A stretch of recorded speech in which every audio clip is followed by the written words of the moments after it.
गुलाब की तरह वही महकता है जो कांटों के बीच खिलना जानता है। वो कौन सा हुनर था जो 8वीं पास रूमा देवी को हार्वर्ड यूनिवर्सिटी ने एज ए स्पीकर बुलाया, जिन्हें कि मारवाड़ी के अलावा हिंदी भी ठीक से बोलनी नहीं आती थी। ये कहानी हर माँ बाप को, हर युवा को एक दिशा दिखाती है कि कैसे सिर्फ सही मैनेजमेंट से सफलता और खुशी दोनों पाई जा सकती है। राजस्थान का ये वो इलाका है जहां औरतों के चेहरे पूरे घूंघट से ढके होते हैं। बाड़मेर जिले से 30 किलोमीटर दूर एक गांव में जन्मी रूमा देवी ने मात्र 4 वर्ष की उम्र में अपनी मां को खो दिया। पिता ने दूसरी शादी कर ली और नन्ही रूमा को उनके चाचा के घर, जहां उनकी दादी भी रहती थी, पलने बढ़ने के लिए भेज दिया। घर का काम और दादी के साथ कसीदाकारी सीखने के साथ किसी तरह उन्होंने 8वीं तक की पढ़ाई की। उसके बाद 17 वर्ष की उम्र में उनका विवाह कर दिया गया। ससुराल की आर्थिक स्थिति अच्छी नहीं थी। पैसों के अभाव में उचित इलाज न मिलने के कारण उन्होंने अपने बेटे को भी खो दिया। इस गम और पैसे की जरूरत ने उन्हें याद दिलाई कसीदाकारी के काम की। उनके पास सिलाई मशीन तो थी नहीं, पर वो कहते हैं ना कि हर बड़े काम की शुरुआत छोटी ही होती है। उन्होंने पहला लेडीज पर्स हाथ से ही बनाया जो 70 रुपए में बिका। इस पहली कमाई ने उनकी हिम्मत बढ़ा दी। उन्होंने 4 और बैग बनाने का मटेरियल खरीदा और अब वो ये सोचने लगी कि सिलाई मशीन का इंतज़ाम कैसे किया जाए। और इसी सोच ने जन्म दिया बिजनेस वुमेन रूमा देवी को। उन्होंने अपने आस पड़ोस की 10 औरतों से इस सिलाई के काम में शामिल होने की बात की। सब के सब राजी हो गईं, जैसे कि उन्हें भी तलाश थी रूमा देवी के दिग्दर्शन की। सभी ने 100 रुपए इकट्ठा करके एक सेकेंड हैंड सिलाई मशीन खरीदी। रूमा देवी ने सभी 10 औरतों की एबिलिटी के हिसाब से उन्हें काम बांटा और सेल्स और मार्केटिंग का काम खुद के हाथों में रखा। सभी 10 औरतों ने कुछ और पैसे इकट्ठा करके कुछ और बैग्स बनाए और जब वो उन्हें बेचने लगी तो उन्हें समझ में आया कि अब प्रोडक्ट्स ज़्यादा बन रहे हैं और गांव में इतने ग्राहक मिलना मुश्किल है। ग्राहकों की तलाश में उन्हें पता चला ग्रामीण विकास चेतना संस्थान का, जो महिलाओं के उत्थान के लिए काम करता था। वो संस्थान के संस्थापक विक्रम सिंह जी से मिली, अपने प्रोडक्ट्स दिखाए और कहा कि हमें और ऑर्डर चाहिए, हम काम करना चाहते हैं। विक्रम सिंह जी को विश्वास नहीं हुआ, क्योंकि अब तक तो उस इलाके में वो औरतों के पास खुद जाकर उन्हें काम करने के लिए प्रोत्साहित करते थे और अब औरतें खुद उनसे काम मांगने आ रही थी। विक्रम सिंह जी ने उन्हें एक सैंपल दिया और वैसा ही बनाकर लाने को कहा।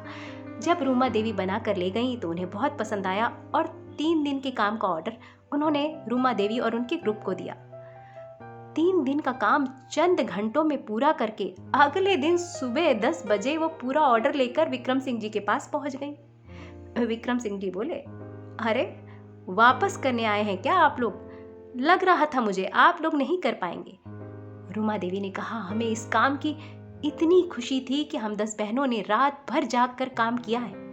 इस एक सफलता से रूमा देवी को ये लगा कि 1 से 10 होने पर हमने इतना काम कर लिया, तो क्यों ना दूर गांवों में जाकर महिलाओं को इससे जोड़ा जाए। इतना आसान नहीं था। 50 डिग्री प्लस टेम्परेचर में रेतीली जमीन में पांव अंदर धंस जाते थे। मुश्किल रास्तों को पार करते हुए वो दूसरे गांव की औरतों के घरों में पहुंची। उन्हें समझाया कि उन्हें घर से ही खाली समय में बस काम करना है, वो यहीं पर लाकर ऑर्डर देंगी और यहीं से ले जाएंगी। वो करीब इलाका था। औरतें जुड़ती गईं और समूह बड़ा होता गया। रूमा देवी ने कभी बाड़मेर का हेडक्वार्टर भी नहीं देखा था, पर वो कहते हैं ना कि जिस पंछी के पंखों में उड़ान होती है वो दूरी और ऊंचाई नहीं नापता। अब उन्होंने अपने प्रोडक्ट्स को बड़े शहरों तक ले जाने की सोची। उन्होंने दिल्ली के एक एग्जीबिशन में अपना स्टॉल लगाया। वो नर्वस थीं, पर शहर की औरतों से उनके काम और प्रोडक्ट्स को जो तारीफ मिली उसने उनके कॉन्फिडेंस लेवल को बढ़ा दिया। यहाँ आकर उन्हें समझ में आया कि एग्जीबिशन के लिए किस लेवल की तैयारी करनी चाहिए। वापस गांव आकर अगली एग्जीबिशन की तैयारी में जुट गईं। अगली एग्जीबिशन में वो ज़बरदस्त तैयारी के साथ पहुंची और उनकी सेल हुई 11 लाख रुपए की।